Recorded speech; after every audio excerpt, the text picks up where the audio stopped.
Myślisz, że cierpienie to tylko ciężar i przekleństwo? Święty Jan Chrzciciel pokazuje, że to droga do największej pochwały od samego Jezusa. Posłuchaj, jak mówią święci. Święta Katarzyna ze Sieny.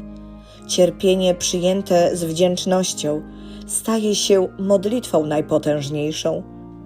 Święty Augustyn. Cierpienia są lekarstwem, które leczy rany zadane przez grzechy. Święty Alfons Maria Ligori.